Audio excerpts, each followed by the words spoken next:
ਦੇ ਲੱਭਾਂ ਤੇ ਬਦਦੁਆ ਨਹੀਂ ਹੁੰਦੀ, ਇੱਕ ਮਾਂ ਹੈ ਜਿਹੜੀ ਖਫਾ ਨਹੀਂ ਹੁੰਦੀ। अस्सलाम वालेकुम, मैं हाँ तुहाडी host doctor Usma Chaudhry Times Now के नाल। माँ एक ऐसी कायनात का नाम है जिन्हों जिन्ना भी याद किया जाए घट है। माँ धरती च जन्नत का नाम है। माँ बच्चे की पहली दरसगाह है और जदों ये मावां टुर जांदियां ने ते घर वेले हो जाते हैं तो उदों दुखड़े सुनन वाला कोई नहीं हुंदा ते उदों दिल चों इक्को ही हूक निकलती है, माँ नहीं मैं किनू आखां दर्द विछोड़े दा है। इस तरह की ही एक स्टोरी मैं तुहाडे वास्ते लैके आई हाँ। लेकिन मावां जदों टुर जान उदों दुखड़े का कोई हाल नहीं सुनता, लेकिन एक हाल ऐसा भी है कि साडे कोल एक ऐसी माँ मौजूद है कि जिहड़ी कल्लम कल्ली है, कोई आसरा नहीं हुंदा। अज मैं उस माँ की दुख भरी कहानी तुहानूं सुणावांगी। जे लभ जांदी है तो खा लैंदी है, नहीं तो भुखी सो लैंदी है। ਜਦੋਂ मैं इस माँ नूं मिली मैं देखा मेरिया अखियां की मेरा दिल भी खून दे आंसू रोया। तो आइए आओ तुहानूं मैं अपनी माँ नाल मिलवानी। अस्सलाम वालेकुम। वालेकुम की नाम है माँ जी तुहाडा? मंजूरा बीबी। अच्छा माँ जी मैनूं ये दसो तुसीं इन्ने वीराने च बैठे हो, कोई मतलब घर दा दरवाज़ा भी टुटा होया है, कोई बाथरूम नहीं हैगा इत्थे ते इन्ने मतलब कोई सेन नहीं गा, कोई कमरा नहीं, एक कमरा है उंदे च बिजली भी कोई नहीं, बत्ती भी कोई नहीं, ते तुसीं किवें गुजारा करदे हो? कोई तुहाडा परेशाने हाल नहीं, कोई इदा भी नहीं आसरा, कोई सहारा नहीं हैगा साडा। जेड़ा आसरा कोई बने साडा अल्लाह रसूल तो सिवा साडा कोई आसरा नहीं है इस टाइम। ਅਸੀਂ ਆਪ ਖੁਦ ਹੀ ਤਵੇ ਇੱਥੇ ਬਸ ਜਿੰਦੇ ਫਿਰਦੇ ਹਾਂ। नहीं माँ जी तुसी मैनू कोई अपनी जिंदगी ये दसो कि किस तरह इस तरह तुहाडा हाल बनया, तुसी इस हालात च किवें पहुंचे? मैं इस हालात च मैनू आंढ गुआंढ मार गया कुछ थोड़ा जिहा। मेरे आंढ गुआंढ ने मेरे नाल बहुत भैड़ियां कीतियां, हजे तक भी करते पे आ, हटदे नहीं, सुकून नहीं लैंदे रह। मेरे आंढ गुआंढ ने बहुत मेरे नाल बुरे किए और मैं फिर बर्दाश्त करके बैठी रही हूँ। अज तक किसी ने नहीं सुनाई गल जाके। ते माँ जी कोई भैन भरा नहीं हैगा ते आखिर आंढ गुआंढ नूं तुसी की ऐसी तकलीफ दित्ती? कोई तकलीफ नहीं, किसी ने मैं कुछ नहीं किया है। कोई ऐसी तकलीफ नहीं है जड़ी दित्ती उन्होंने। खुद मैनू समझ नहीं आती भी मेरे पेश क्यों पै गया आंढ गुआंढ, क्यों मेरे मगर लगे हुए आंढ गुआंढ।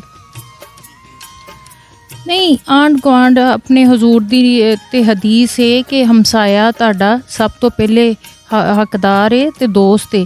ते आखिर आंढ गुआंढ नूं की मसला है कि तुहाडे नाल इस तरह करते ने ते कोई मतलब नहीं हैगा जिहड़ी तुहाडी कोई थोड़ी बहुती मदद करे या कुछ इस तरह कोई मतलब लैटरीन बनवा देवे, कोई दरवाज़ा लगवा देवे, कोई बत्ती लगवा देवे?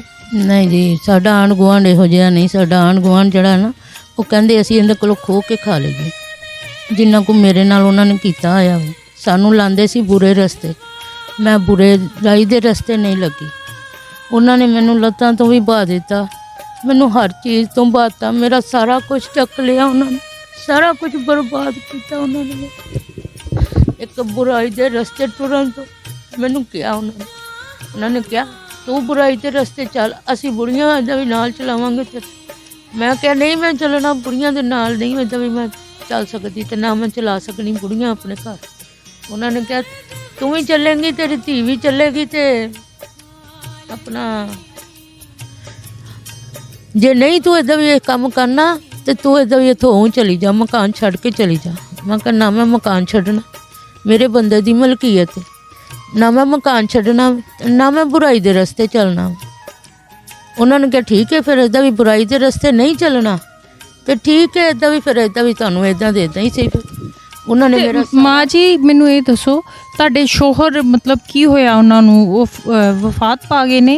उन्होंने बुखार चढ़िया सी 4 दिन 8 कुछ दिन बुखार चढ़िया, बस वो 8 दिनों के विच ही अल्लाह नूं प्यारे हो गया। उस तो बाद फिर तभी आसरा सहारा कोई बनया ना मेरा, जड़े है सी वो इन्होंने तभी वैसे हटा दिते। ते मैनू ये दसो मैनू कुछ कोई घर चूल्हा नहीं नज़र आंदा पिया कि मतलब तुसी कित्थों पकाने हो, कित्थों खांदे हो, की करते हो? सानू कोई दे जांदा वे ते असीं खा पी लैंदे आ, जे ना कोई दे जावे चुप करके बैठे रहीदा। ਕਹਿੰਦਾ ਤੂੰ ਭੇਜੇਂਗਾ ਤਾਂ ਖਾਵਾਂਗੇ। ਇਹੀ ਆਸਰਾ ਸਿਰਫ, ਹੋਰ ਕੁਛ ਨਹੀਂ। ਤੇ ਮਾਂ ਜੀ ਤੁਹਾਡੇ ਸ਼ੋਹਰ ਦੇ ਭੈਣ ਭਰਾ ਉਹਨਾਂ ਨੇ ਵੀ ਕੋਈ ਸਾਥ ਨਾ ਦਿੱਤਾ? ਇਮਦਾਦ ਨਹੀਂ ਮੇਰੇ ਨਾਲ ਕੀਤੀ, ਕਿਸੇ ਨੇ ਵੀ ਮੇਰੀ ਇਮਦਾਦ ਨਹੀਂ ਕੀਤੀ। ਉਹ ਕੀ ਕੰਮ ਕਰਦੇ ਸਨ? ਮੇਰੇ ਸ਼ੋਹਰ, ਹਾਂਜੀ ਤੁਹਾਡੇ ਸ਼ੋਹਰ ਕੀ ਕੰਮ ਕਰਦੇ? ਉਹ ਭੱਠਿਆਂ ਦੇ ਮਿਸਤਰੀ ਸੀਗੇ, ਭੱਠਿਆਂ ਤੇ ਕੰਮ ਕਰਦੇ ਸੀ। ਮਾਂ ਜੀ ਮੈਂ ਇਹ ਪੁੱਛਣਾ ਚਾਹਨੀ, ਤੁਹਾਡੇ ਪੈਰ ਇੰਨੇ ਸੁੱਜ ਗਏ ਨੇ, ਆਹ ਲੱਤਾਂ ਵੀ ਤੁਹਾਡੀਆਂ ਕੰਮ ਨਹੀਂ ਕਰ ਰਹੀਆਂ, ਤੁਸੀਂ ਅੱਗੇ ਵੀ ਕਿਹਾ ਕਿ ਮੇਰੀਆਂ ਲੱਤਾਂ ਬਿਲਕੁਲ ਨਹੀਂ ਕੰਮ ਕਰਦੀਆਂ, ਆਖਰ ਕੋਈ ਦਵਾਈ, ਕੋਈ ਦਵਾ ਦਾਰੂ ਵੀ ਲੈਂਦੇ ਹੋ ਕਿ ਤੁਸੀਂ ਇਸ ਤਰ੍ਹਾਂ ਹੀ ਬੈਠੇ ਰਹਿੰਦੇ ਹੋ? ਹਿੰਮਤ ਹੀ ਨਹੀਂ ਹੈ ਜਿਹੜੀ ਦਵਾਈ ਲੈ ਸਕੀਏ ਅਸੀਂ, ਇੰਨੀ ਪਾਵਰ ਹੀ ਨਹੀਂ ਸਾਡੇ 'ਚ ਹੈਗੀ। ਕਿਉਂਕਿ ਰੋਟੀ ਤਾਂ ਪੂਰੀ ਨਹੀਂ ਹੁੰਦੀ, ਉਹ ਬਾਜ਼ਾਰੋਂ ਹੈ ਤਾਂ ਵੀ ਕੋਈ ਮੰਗਾ ਕੇ ਖਾ ਪੀ ਲਈਦੀ ਹੈ, ਨਾ ਹੋਵੇ ਤਾਂ ਫਿਰ ਚੁੱਪ ਕਰਕੇ ਪੈ ਜਾਈਦਾ ਵਾ, ਉਹ ਖੁਦਾ ਦਾ ਵੀ ਭੇਜ ਦੇਵੇ ਤੇ ਖਾ ਲਈਦੀ। ਤੇ ਪਾਣੀ ਦਾ ਵੀ ਕੋਈ ਇੰਤਜ਼ਾਮ ਨਹੀਂ, ਕੋਈ ਬਾਥਰੂਮ ਨਹੀਂ, ਫਿਰ ਤੁਸੀਂ ਕੀ ਕਰਦੇ ਆ? ਸਾਡੇ ਹਾਕਮ ਸਾਏ ਜਿਹੜੇ ਆ ਨਾ ਬਹੁਤ ਅੱਛੇ ਆ ਨਾ ਸਾਡੇ ਨਾਲ, ਸਾਨੂੰ ਸਾਰੀ ਹਰ ਇੱਕ ਚੀਜ਼ ਤੋਂ ਬਾਅਦ ਦਿੱਤਾ, ਹਰ ਇੱਕ ਚੀਜ਼ ਤੋਂ ਸਾਨੂੰ ਖਤਮ ਕਰ ਦਿੱਤਾ ਆ। ਮੇਰੀ ਕੋਈ ਚੀਜ਼ ਨਹੀਂ ਇਹਨਾਂ ਨੇ ਰਹਿਣ ਦਿੱਤੀ।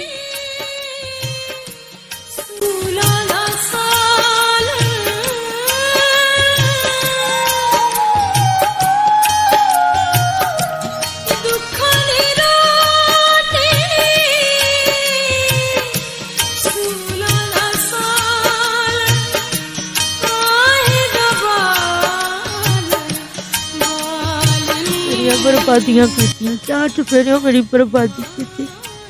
ਮੇਰੇ ਘਰ ਦਾ ਸਮਾਨ ਚੱਕ ਕੇ ਲੈ ਗਿਆ, ਸਾਰਾ ਕੁਝ ਮੇਰਾ ਬਰਬਾਦ ਕਰ ਦਿੱਤਾ, ਭਾਂਡਾ ਠੀਕਰ ਲੈ ਗਿਆ। ਨਹੀਂ ਜਦੋਂ ਸਮਾਨ ਚੱਕਿਆ ਤੇ ਤੁਸੀਂ ਕੁਝ ਨਹੀਂ ਉਹਨਾਂ ਨੂੰ ਆਖਿਆ ਕਿ ਮਤਲਬ ਇਸ ਤਰ੍ਹਾਂ ਕਿ ਉਹ ਜ਼ਬਰਦਸਤੀ ਕੀਤੀ ਤੁਹਾਡੇ ਨਾਲ ਉਹਨਾਂ ਨੇ? ਉਹਨਾਂ ਨੇ ਇੰਨਾ ਕੁ ਦੁਖੀ ਕੀਤਾ ਹੋਇਆ ਨਾ ਕਿ ਮੈਂ ਤਾਂ ਕਿਸੇ ਨਾਲ ਛੇਤੀ ਜਿਹਾ ਗੱਲ ਵੀ ਨਹੀਂ ਕਰਦੀ। ਉਹ ਤੇ ਇਹਨਾਂ ਮੁੰਡਿਆਂ ਦਾ ਕਰਕੇ ਮੈਂ ਬੋਲਦੀ ਪਈ ਹਾਂ, ਨਹੀਂ ਤਾਂ ਮੈਂ ਕਦੀ ਕਿਸੇ ਨਾਲ ਗੱਲ ਨਹੀਂ ਛੇਤੀ ਜਿਹਾ ਕੀਤੀ। ਕਿਸੇ ਨੂੰ ਆਪਣਾ ਨਾ ਦਿਲ ਦਾ ਨਹੀਂ ਤੇ ਵੀ ਕੁਛ ਵੀ ਸੁਣਾਇਆ। ਇਹਨਾਂ ਦੀ ਮਿਹਰਬਾਨੀ, ਜਿਨ੍ਹਾਂ ਨੇ ਮੇਰਾ ਆਸਰਾ ਬਣੇ ਦੇ ਪਏ ਥੋੜ੍ਹਾ ਜਿਹਾ, ਅੱਲਾ ਇਹਨਾਂ ਦੀ ਵੱਡੀ ਵੱਡੀ ਉਮਰ। ਤੇ ਮਾਂ ਜੀ ਤੁਸੀਂ ਖਾਂਦੇ ਕਿੱਥੋਂ? ਕੋਈ ਚੁੱਲ੍ਹਾ ਵੀ ਨਹੀਂ ਮੈਨੂੰ ਨਜ਼ਰ ਆਉਂਦਾ ਪਿਆ ਕਿ ਤੁਸੀਂ ਕੁਝ ਪਕਾ ਲਓ ਜਾਂ ਕੁਝ, ਮਤਲਬ ਤੁਹਾਡੀ ਔਲਾਦ ਹੈ, ਉਹ ਬੇਟੀ ਹੈ ਬਸ, ਇੱਕ ਬੱਚੀ ਤੁਹਾਡੀ ਬਸ? ਉਹ ਵੀ ਮੈਂ ਲੈ ਕੇ ਪਾਲੀ ਹੋਈ ਹੈ, ਮੇਰੀ ਆਪਣੀ ਨਹੀਂ ਔਲਾਦ ਕੋਈ ਵੀ। ਹਾਂਜੀ ਉਹ ਵੀ ਮੈਂ ਲੈ ਕੇ ਪਾਲੀ ਹੋਈ ਹੈ। ਤੁਸੀਂ ਕਿੱਥੋਂ ਖਾਂਦੇ ਪੀਂਦੇ ਹੋ? ਬਸ ਅੱਲਾਹ ਤਾਲਾ ਭੇਜ ਦੇਵੇ, ਖਾ ਪੀ ਲਈਦੀ ਹੈ, ਨਾ ਕੋਈ ਭੇਜੇ ਬੈਠੇ ਰਹੀ ਜਾਵੇ। 2-2 ਦਿਨ ਭੁੱਖੇ, 3-3 ਦਿਨ ਭੁੱਖੇ ਬੈਠੇ ਰਹੀ। ਤੁਸੀਂ ਚੱਲ ਫਿਰ ਨਹੀਂ ਸਕਦੇ? ਮੇਰੇ ਕੋਲੋਂ ਤੁਰਿਆ ਫਿਰਿਆ ਨਹੀਂ ਜਾਂਦਾ, ਮੈਂ ਤੁਰ ਫਿਰ ਨਹੀਂ ਸਕਦੀ, ਮੈਂ ਮਜ਼ਦੂਰ ਲੱਤਾਂ ਤੋਂ ਹੋ ਗਈ। ਮੈਂ ਲੋਕਾਂ ਦੇ ਘਰਾਂ 'ਚ ਕੰਮ ਕਰਦੀ ਸੀ ਪਹਿਲਾਂ, ਮਗਰ ਹੁਣ ਮੇਰੇ ਕੋਲੋਂ ਹੁੰਦਾ ਨਹੀਂ। ਮੈਨੂੰ ਇਹ ਤਾਂ ਵੀ ਨਿਭਾ ਦਿੱਤਾ ਜਾਦੂਗਰਾਂ ਨੇ। ਸਾਡੇ 4 ਚੁਫੇਰੇ ਤੇ ਜਾਦੂਗਰ ਬੈਠੇ, ਆਂਢ ਗੁਆਂਢ ਸਾਡਾ ਸਾਰਾ ਜਾਦੂਗਰ। ਆਓ ਨਾਜ਼ਰੀਨ ਮੈਂ ਤੁਹਾਨੂੰ ਇਸ ਮਾਂ ਦਾ ਹੁਣ ਘਰ ਦਿਖਾਉਂਦੀ ਹਾਂ ਕਿ ਜਿੱਥੇ ਟੁੱਟ ਫੁੱਟ ਦਾ ਸ਼ਿਕਾਰ ਹੈ, ਜਿਹੜਾ ਮੁਕੰਮਲ ਤੌਰ ਤੇ ਤੁਸੀਂ ਦੇਖਦੇ ਪਏ ਹੋ ਕਿ ਨਾ ਕੋਈ ਇੱਥੇ ਬਾਥਰੂਮ ਹੈ, ਨਾ ਕੋਈ ਚੁੱਲ੍ਹਾ ਹੈ, ਨਾ ਕੋਈ ਬਰਚੀਖਾਨੇ ਦਾ ਇੰਤਜ਼ਾਮ ਹੈ, ਨਾ ਕੋਈ ਬਰਤਨ ਹੈ। ਇੱਕਾ ਟੁੱਟੀ ਚਾਰਪਾਈ ਹੈ ਜਿੱਥੇ ਮਾਂ ਜੀ ਬੈਠੇ ਹੋਏ ਨੇ, ਤੇ ਇੱਕਾ ਕਮਰਾ ਹੈ ਜਿੰਦੇ 'ਚ ਇੱਕੋ ਹੀ ਆ ਪਲੰਗ ਪਿਆ ਹੈ, ਪਤਾ ਨਹੀਂ ਕਿਹੜੇ ਵਕਤਾਂ ਦਾ ਪਿਆ ਹੈ, ਇਹਦਾ ਕੋਈ ਪਤਾ ਨਹੀਂ। ਤੇ ਉਸ ਤੋਂ ਬਾਅਦ ਆ ਦੇਖੋ ਜ਼ਰਾ ਇੱਥੇ ਕੀ ਹਾਲਾਤ ਨੇ ਇਸ ਘਰ ਦੇ। ਆ ਬਾਥਰੂਮ ਦੀ ਥੋੜੀ ਸੀ ਜਗ੍ਹਾ ਸੀ ਲੇਕਿਨ ਉਹ ਵੀ ਖਰਾਬ। ਇਸ ਹਾਲਾਤ 'ਚ ਮੈਂ ਪੁੱਛਦੀ ਹਾਂ ਸਾਰਿਆਂ ਤੋਂ, ਮੇਰਾ ਇਹ ਸਵਾਲ ਹੈ ਕਿ ਇਸ ਤਪਤੀ ਗਰਮੀ 'ਚ ਅਸੀਂ ਖੁਦ ਏਸੀਆਂ 'ਚ ਪੈ ਜਾਈਏ ਤੇ ਸਾਡੀ ਮਾਂ ਇਸ ਤਰ੍ਹਾਂ ਬੈਠੀ, ਪਤਾ ਨਹੀਂ ਉਹ ਕਿੱਥੋਂ ਖਾਂਦੀ ਕੀ ਕਰਦੀ, 3-3 ਦਿਨ ਭੁੱਖੀ ਰਹਿੰਦੀ।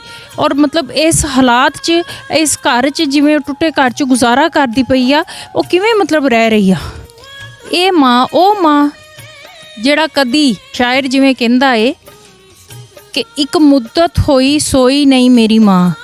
ਮੈਂ ਇੱਕ ਵਾਰੀ ਆਖਿਆ ਸੀ ਮਾਂ ਮੈਨੂੰ ਡਰ ਲੱਗਦਾ ਏ, ਤੇ ਅੱਜ ਇਸ ਮਾਂ ਦਾ ਉਹ ਹਾਲ ਏ ਜਿਹੜੀ ਕਿੰਨੇ ਦਿਨ ਭੁੱਖਾਂ 'ਚ ਗੁਜ਼ਾਰ ਦਿੰਦੀ ਏ। ਤੇ ਦਵਾਈ ਦਾ ਉਹ ਤਸੱਵਰ ਕਿਵੇਂ ਕਰ ਸਕਦੀ ਏ ਕਿ ਮੈਂ ਦਵਾਈ ਲਵਾਂ ਜਾਂ ਮੈਨੂੰ ਕੋਈ ਦਵਾਈ ਲੈ ਕੇ ਦੇਵੇ? ਆਂਢ ਗੁਆਂਢ ਮਾਂ ਦਾ ਕੋਈ ਹਾਲ ਏ ਪਰੇਸ਼ਾਨ ਨਹੀਂ, ਠੀਕ ਆ। ਇੱਥੇ ਕੁਝ ਨਹੀਂ ਐਸਾ ਹੈਗਾ, ਤੁਸੀਂ ਦੇਖ ਲਿਆ ਨਾਜ਼ਰੀਨ, ਇੱਥੇ ਕੁਝ ਵੀ ਨਹੀਂ ਜਿਹੜਾ ਮਾਂ ਮਤਲਬ ਉਹ ਇਸਤੇਮਾਲ ਕਰ ਸਕੇ, ਆਪਣੇ ਇਸਤੇਮਾਲ 'ਚ ਲਿਆ ਸਕੇ। ਇਹ ਮੇਰੀ ਮਾਂ ਜਿਹੜੀ ਭੁੱਖੀ ਸੌਂਦੀ ਏ ਤੇ ਦਵਾਈ ਦਾ ਕੋਈ ਤਸੱਵਰ ਨਹੀਂ। ਤੇ ਸਾਡੇ ਮਾਸ਼ਰੇ ਦਾ ਇਹ ਹਾਲ ਏ, ਇਹ ਅਲਮੀਆਂ ਬਣ ਚੁੱਕਿਆ ਏ ਕਿ ਆਂਢ ਗੁਆਂਢ ਵੀ ਮਦਦ ਕਰਨ ਨੂੰ ਤਿਆਰ ਨਹੀਂ। ਤੇ ਇਸ ਮਾਂ ਦਾ ਕੋਈ ਪਰਸਾਨੇ ਹਾਲ ਨਹੀਂ ਕਿ ਕੋਈ ਇਹਦਾ ਉਮੀਦ ਦਾ ਸਹਾਰਾ ਬਣ ਜਾਵੇ, ਕੋਈ ਉਮੀਦ ਦੀ ਕਿਰਨ ਨਜ਼ਰ ਆ ਜਾਵੇ। ਤੇ ਮੇਰੇ ਨਾਲ ਤੁਸੀਂ ਵੀ ਅੱਗੇ ਵਧੋ ਤਾਂ ਕਿ ਇਸ ਮਾਂ ਦਾ ਕੋਈ ਆਪਾਂ ਪਰਸਾਨੇ ਹਾਲ ਕਰੀਏ, ਇਸ ਮਾਂ ਦੀ ਕੋਈ ਦੁੱਖ ਵੰਡਾਈਏ। ਆਖਰ ਇਹ ਮਾਂ ਵੀ ਸਾਡੀਆਂ ਮਾਵਾਂ ਵਗਰੀ ਏ। ਅਗਰ ਸਾਡੀ ਮਾਂ ਨੂੰ ਤਕਲੀਫ ਜਿੰਨੀ ਹੁੰਦੀ ਏ ਓਨੀ ਹੀ ਇਸ ਮਾਂ ਨੂੰ ਵੀ ਤਕਲੀਫ ਏ। ਮਾਂ ਤੇ ਮਾਂ ਏ, ਮਾਵਾਂ ਤੇ ਸਾਂਝੀਆਂ ਹੁੰਦੀਆਂ ਨੇ। ਤੇ ਗੱਲ ਉਹੀ ਆ ਜਾਂਦੀ ਹੈ, ਮਾਂ ਨਹੀਂ ਮੈਂ ਕਿਹਨੂੰ ਆਖਾਂ, ਦਰਦ ਵਿਛੋੜੇ ਦਾ ਹਾਲ। ਇਸ ਮੁਆਸ਼ਰੇ ਨਾਲ ਫਰਿਆਦ ਹੈ ਕਿ ਇਸ ਕਾਰੇ ਖੈਰ 'ਚ ਮੇਰੇ ਨਾਲ ਵੱਧ ਚੜ ਕੇ ਹਿੱਸਾ ਲੈਣ। ਆਓ ਯਾਰੋ, ਇਸ ਜੰਨਤ ਨੂੰ ਆਪਾਂ ਖਰੀਦ ਲਈਏ। ਮਾਵਾਂ ਤੇ ਸਭ ਦੀਆਂ ਸਾਂਝੀਆਂ ਹੁੰਦੀਆਂ ਨੇ। ਅਗਰ ਕੋਈ ਇਸ ਕਾਰੇ ਖੈਰ 'ਚ ਹਿੱਸਾ ਲੈਣਾ ਚਾਹੁੰਦਾ ਏ ਤੇ ਦਿੱਤੇ ਗਏ ਸਕਰੀਨ ਦੇ ਨੰਬਰ ਉੱਤੇ ਰਾਬਤਾ ਕਰੇ। ਵਸਲਾਮ।